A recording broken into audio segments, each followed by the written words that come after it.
Well, the word says that obedience is better than sacrifice.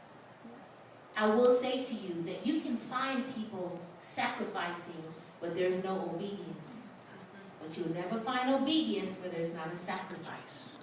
Obedience costs. It will cost you something. The biggest thing it will cost is dying to yourself, which is what Eve started. She spoke life into herself. God says you can have everything in this entire garden except one thing. And some of us, God's given us all the blessings, and this one thing is what we can't get our mind off of. Jesus. One thing that you feel you just must have. When God says, I've given you everything else. Wow. Obedience. Obedience. That's what God honors. Listen, prayer is great. Fasting is wonderful. You can fast and you become like a, anorexic person if you want to.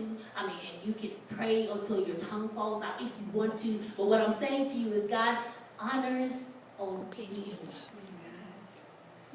So all that other antics and flipping over your, backflips and stuff you're doing, and God's like, what is she doing? What is he doing?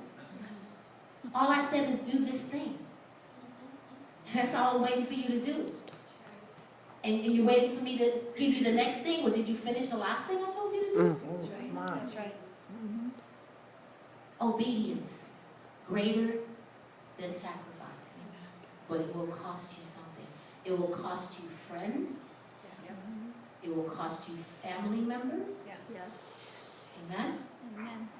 It will cost you giving up your own dreams. Yes. Yes. Some of us are holding on to dead dreams. I say to you today, the dream God has for you is way bigger, way better. Amen. More than you can imagine. Amen. It's time to let it go. It's time to get out of that comfort zone. It's time to put that crutch down. It's time to truly trust God. This is where the rubber meets the road today. You've heard the message, but the word says don't just be a hearer of the word, but what? Be a doer. God's calling you to do something in response to what you heard today.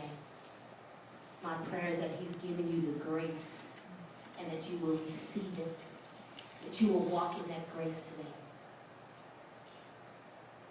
I want to invite any of you who believe that this message was for you today to just come down here and line up right here, and I'm going to